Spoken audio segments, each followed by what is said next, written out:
दोस्तों स्वागत है आपका आज की बेहद बड़ी और ताजा खबरों में। दोस्तों आज की बड़ी खबरों में नरेंद्र मोदी सरकार से सीधे बड़ी खबर निकल कर आ रही है। जी हां, सरकार ने किसानों के लिए बड़ा ऐलान करते हुए 3 लाख तक का लोन बिना गारंटी के देने का ऐलान किया है। तो जानेंगे इस खबर के बारे में। दोस्तों आज की अगली बड़ी खबर में, यदि आप भी लॉकडाउन के बीच एसबीआई में अकाउंट खुलवाने के इच्छुक है तो आपके लिए एक बुरी खबर है। इसके अलावा दोस्तों भारत चीन सीमा विवाद से जुड़ी बड़ी खबर आ रही है। जी हां, चीनी सेना गलवान घाटी से 2 किलोमीटर दूर हो गई है। तो बताएंगे आपको इस खबर के बारे में। इसके अलावा दोस्तों यदि आप भी ट्रेन में सफर करने के बारे में सोच रहे हैं और टिकट बुक करने की तैयारी कर रहे हैं, अब रेलवे द्वारा जारी नए नियम जरूर देख लेना ताकि आपका टिकट कैंसिल न हो। साथ ही दोस्तों कोरोना वायरस, परीक्षा, स्कूल, सोने चांदी के भाव से जुड़ी कई बड़ी खबरें आ रही हैं जिन्हें इस वीडियो में जानेंगे। तो दोस्तों आज इन्हीं सब खबरों के बारे में आपको बताने वाले हैं, तो दोस्तों वीडियो को अंत तक जरूर देखें। साथ ही दोस्तों कमेंट करके ये जरूर बताएं कि आपका कौन सा राज्य और कौन सा जिला है, ताकि हम आपके गृह क्षेत्र से जुड़ी खबरें आप तक ला सके। साथ ही दोस्तों यदि आप भी हमारी मेहनत को सपोर्ट करना चाहते हैं तो इस वीडियो को लाइक और शेयर जरूर करें। साथ ही साथ दोस्तों हमारे जाबाज कोरोना वीरों के लिए दिल से कमेंट में जय हिंद वंदे मातरम जरूर लिखे। तो चलिए दोस्तों बिना देरी किए फटाफट से जानते हैं सभी खबरों को। पहली खबर, मोदी सरकार की बड़ी पहल, 1.7 करोड़ किसानों को बिना गारंटी मिलेगा 3 लाख रुपए का लोन। जी हां दोस्तों, नरेंद्र मोदी सरकार ने देश के कुछ किसानों के लिए किसान क्रेडिट कार्ड पर बिना गारंटी लोन देने की सीमा बढ़ाकर 3 लाख रुपए कर दी है, जबकि पहले ये 1.60 लाख रुपए ही थी। इससे लोन लेना आसान हो जाएगा, लेकिन ये सुविधा सबको नहीं मिलेगी। आपको बता दें कि जिन किसानों का दूध सीधे तौर पर मिल्क यूनियनों द्वारा खरीदा जाता है उन्हीं को इसका लाभ मिलेगा। इससे दुग्ध संघों से जुड़े डेयरी किसानों के लिए सस्ते दर पर पैसे की उपलब्धता होगी और बैंकों का कर्ज चुकता होने का आश्वासन भी मिलेगा। साथ ही देश में 1.7 करोड़ किसान ऐसे हैं जो 230 मिल्क यूनियनों के साथ जुड़े हैं।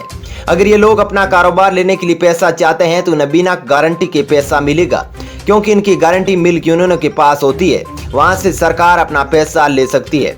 अन्य किसानों के लिए यह व्यवस्था 1.60 लाख तक ही सीमित रहेगी। चलिए दोस्तों अब जानते हैं अगली खबर। लॉकडाउन के बीच सबसे बड़े सरकारी बैंक एसबीआई में सेविंग खाता खुलवाने वालों को लगा झटका। जी हां दोस्तों, पंजाब नेशनल बैंक के बाद देश के सबसे बड़ी सरकारी बैंक एसबीआई ने ग्राहकों को झटका देते हुए बचत खाते पर ब्याज दरें घटा दी है। इस फैसले से करोड़ों ग्राहकों को झटका लगा है। अब भारतीय स्टेट बैंक में बचत खाते पर सालाना ब्याज दर 0.05% घटकर 2.70% पर आ गई है। आपको बता दें कि बैंक बीते हफ्ते ही एफडी पर ब्याज दर भी घटा चुका है। चलिए दोस्तों अब जानते हैं अगली खबर। खुशखबरी, आखिर सस्ता हो गया सोना, अब खरीदना होगा फायदे का सौदा। जी हां दोस्तों, सोने की कीमतों में बुधवार को गिरावट देखने को मिली है। ऐसे में यह वक्त सोना खरीदने के लिहाज से काफी सही है। मल्टी कमोडिटी एक्सचेंज MCX पर सोने की कीमतों में 53 रुपए की सुधार देखने को मिला है। इससे सोने की कीमत बुधवार को 46,505 रुपए प्रति 10 ग्राम के स्तर पर पहुंच गई है। वहीं मंगलवार को सोने की कीमत 46,441 रुपए प्रति 10 ग्राम के स्तर पर थी। साथ ही अमेरिका चीन के बीच ट्रेड वार में कमी और वैश्विक अर्थव्यवस्था में लॉकडाउन के बाद खुलने में सोने की कीमतों में कमी देखने को मिल रही है। चलिए दोस्तों अब जानते हैं अगली खबर। स्कूल खोलने को लेकर हरियाणा सरकार ने जारी किया नया आदेश, जानिए जरूरी बातें। दोस्तों लॉकडाउन खत्म होने के बाद अनलॉक 1 में देश में बंद पड़े व्यवसायों, विभिन्न संस्थानों, दुकानों, फैक्ट्रियों को खोला जा रहा है। इसी क्रम में सरकार अब चाहती है कि बच्चों की पढ़ाई स्कूल में ही कराई जाए। हरियाणा सरकार भी प्रदेश के स्कूलों को खोलने की तैयारी में है। इसके लिए सरकार ने शिक्षा विभाग के अधिकारियों को आदेश जारी किए हैं। स्कूल खोलने के लिए जिला स्तर पर कमेटी गठित कर चर्चा की जाए। बता दें कि स्कूल जुलाई माह में खोले जाने की भरपूर संभावना है। स्कूल खोले जाने को लेकर शिक्षा विभाग रणनीति बनाने में जुट गया है। वहीं विभाग की ओर से ग्राउंड लेवल पर कमेटी बनाने और 7 जून तक रिपोर्ट विभाग को भेजने का निर्देश दिए गए हैं। चलिए दोस्तों अब जानते हैं अगली खबर। राजस्थान, मध्य प्रदेश के बाद उत्तर प्रदेश, महाराष्ट्र और उड़ीसा में टिड्डी दल का खतरा। जी हां दोस्तों, कोरोना महामारी के बीच पाकिस्तान से राजस्थान होते हुए मध्य प्रदेश, उत्तर प्रदेश और उड़ीसा में टिड्डियों के हमले की परेशानी बढ़ गई है। उड़ीसा में ड्रोन से कीटनाशक का छिड़काव कर इन्हें मारने की तैयारी चल रही है। वहीं सबसे अधिक प्रभावित राजस्थान में ड्रोन के बाद हेलीकॉप्टर से कीटनाशक का छिड़काव कर इनके खात्मे पर मंथन चल रहा है। हमले को रोका नहीं गया। आपको बता दें कि यदि इनके हमले को रोका नहीं गया तो राजस्थान समेत मध्य प्रदेश, यूपी, गुजरात और महाराष्ट्र में बागवानी कृषि सबसे अधिक प्रभावित होगी। इन सभी राज्यों में पैदा होने वाले 312 मिलियन टन, ये सभी राज्य 312 मिलियन टन यानी करीब 38% खाद्यान्न उपलब्ध कराते हैं, जबकि 59% सब्जी और करीब 31% फलों के उत्पादन पर इनसे असर पड़ेगा। चलिए दोस्तों अब जानते हैं अगली खबर।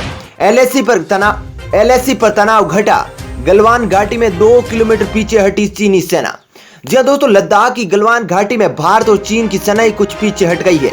रिपोर्ट के मुताबिक चीनी सेना 2 किलोमीटर और भारतीय सेना अपनी जगह से 1 किलोमीटर पीछे हटी है। यहाँ के फिंगर 4 इलाके में कई हफ्ते से दोनों देशों की सेना एक दूसरे के सामने डटी हुई है। गलवान घाटी में 4 फिंगर इलाके में भारत और चीनी सेनाओं के बीच कुछ दिनों में तनाव बना हुआ है। यहाँ की पेंगोंग इलाका सबसे ज्यादा विवादों में है। आपको बता दें कि 6 जून को दोनों देशों के बीच जो बैठक होने वाली है उसमें पेंगोंग पर ही सबसे ज्यादा फोकस रहने की संभावना है। चलिए दोस्तों, अब जानते हैं अगली खबर। भारत में कोरोना की मारक क्षमता घटी, 90% मरीज सिर्फ हल्के लक्षण वाले। जी दोस्तों, देश में कोरोना की मारक क्षमता में कमी आई है। अब 90% से अधिक मरीज हल्के लक्षण वाले सामने आ रहे हैं।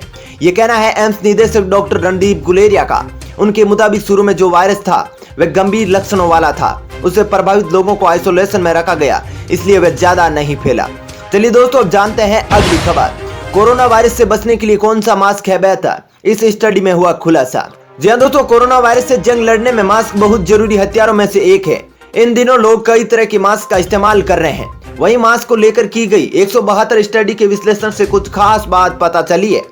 इस प्रोजेक्ट को विश्व स्वास्थ्य संगठन ने फंड दिया था। विश्लेषण में पाया गया है कि कोरोना वायरस से बचाव के लिए N95 और अन्य रेस्पिरेटर मास्क कपड़ों से बने मास्क या फिर सर्जिकल मास्क से बेहतर होते हैं। चलिए दोस्तों, जानते हैं अगली खबर। 5 जून को साल का दूसरा ग्रहण, इस राशि के लोगों पर पड़ने जा रहा है ये प्रभाव। जी हाँ दोस्तों, साल का दूसरा ग्रहण 5 जून को लगने वाला है। इससे पहले साल का पहला चंद्र ग्रहण 10 जनवरी को लगा था। अब एक बार फिर दूसरा ग्रहण लगने जा रहा है। ज्योतिष शास्त्र के मुताबिक चंद्र ग्रहण लगने की इस घटना को अच्छा नहीं माना जाता है। साल के इस दूसरे ग्रहण का असर राशि जातकों पर भी पड़ेगा, लेकिन इस बार सबसे ज्यादा असर वृश्चिक राशि के लोगों पर पड़ेगा, जिन्हें काफी सतर्कता बरतने की जरूरत है। आपको बता दें कि 5 जून को रात 11:15 से लेकर अगले दिन रात के 2:34 तक इसका असर रहेगा। चलिए दोस्तों, अब जानते हैं अगली खबर। ट्रेन में रिजर्वेशन कराने के लिए अब देनी होगी ये जानकारियां, रेलवे का नया आदेश। जी हाँ दोस्तों, कोरोना वायरस संकट के बीच अनलॉक 1 के लागू होते ही लोगों को कई तरह की छूट दी गई है। साथ ही लंबे समय से पैसेंजर ट्रेनें भी शुरू कर दी गई है, लेकिन इन ट्रेनों में सफर करने से पहले आपको कुछ बातों का ध्यान रखना होगा। सफर के लिए निकलने से पहले अगर आप टिकट लेने जा रहे हैं, क्योंकि रेलवे के नए फरमान के मुताबिक टिकट बुकिंग से पहले आपको कुछ जानकारियां देनी होगी। इसके बिना टिकट नहीं ले पाएंगे। इन जानकारियों को आरक्षण फॉर्म पर भरने के बाद ही आपका टिकट आरक्षित माना जाएगा। देनी होगी आपको ये जानकारियां। जी हाँ दोस्तों, सफर के लिए आप जहां जा रहे हैं उसका पूरा पता आपको देना होगा। साथ ही डाकघर का नाम, पिन कोड की जानकारी भी देनी होगी। रेलवे ने कोरोना संक्रमण काल को देखते हुए यात्रियों के डेस्टिनेशन सहित अन्य जानकारियों को साझा करना अनिवार्य कर दिया है। आपको बता दें कि अगर आप रिजर्वेशन फॉर्म में जानकारियां नहीं देंगे तो आपका टिकट बुक नहीं होगा। कंप्यूटराइज्ड सिस्टम के तहत इन जानकारियों के बाद ही आरक्षित टिकट बनकर मशीन से निकलेगा।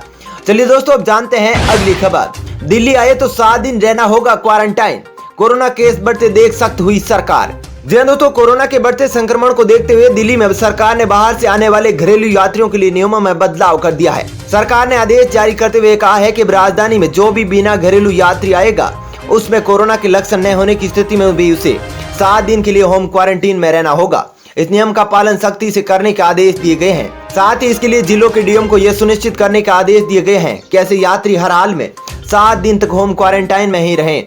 यह आदेश सभी घरेलू यात्रियों जो कि हवाई, रेल या बस यात्रा कर राजधानी पहुंच रहे उन पर लागू होगा। चलिए दोस्तों, अब जानते हैं अगली खबर। 2 महीने बाद शॉपिंग मॉल्स एक बार फिर चमकने के लिए तैयार, फॉलो करने होंगे ये रूल्स। जी हाँ दोस्तों, अनलॉक 1 के तहत 8 जून से अनलॉक 1 के तहत 8 जून से शॉपिंग मॉल्स खोलने की इजाजत दे दी गई है, लेकिन शॉपिंग मॉल्स में घूमने से लेकर शॉपिंग तक अब पहले जैसा नहीं रहेगा। कोरोना वायरस के मद्देनजर कई सावधानियां हैं जिनका ख्याल रखना हर ग्राहक और मॉल में मौजूद रिटेलर के लिए जरूरी होगा। मॉल के मालिकों का कहना है कि पहले दिन से ही कस्टमर को यह भरोसा दिलाना चाहते हैं कि मॉल्स में खरीदारी करना पूरी तरह सेफ है। आपको करने होंगे ये रूल्स फॉलो। तो कोरोना की बचाव के साथ साथ खरीदारी को भी सुरक्षित कैसे बनाया जाए, इसके लिए बाकायदा एक सॉफ्ट तैयार किया गया है, जिसके तहत हर ग्राहक और दुकानदार के लिए आरोग्य सेतु ऐप डाउनलोड करना होगा। इसके अलावा मॉल में एंट्री पर मास्क और थर्मल स्क्रीनिंग भी अनिवार्य किया गया है। एक्सीलेटर्स पर एक वक्त पर 3 से ज्यादा लोग नहीं होंगे और 2 लोगों के बीच 3 सीढ़ियों का अंतर होगा। दोस्तों फिलहाल इस वीडियो में इतना ही। ऐसे ही खबरें देखते रहने के लिए आप हमारे चैनल को सब्सक्राइब कर सकते हैं। साथ ही दोस्तों वीडियो के बारे में आपकी जैसी भी राय हो कमेंट करके जरूर बताइए। और दोस्तों यदि आप भी हमारी मेहनत को सपोर्ट करना चाहते हैं तो इस वीडियो को एक लाइक जरूर करें और धन्यवाद।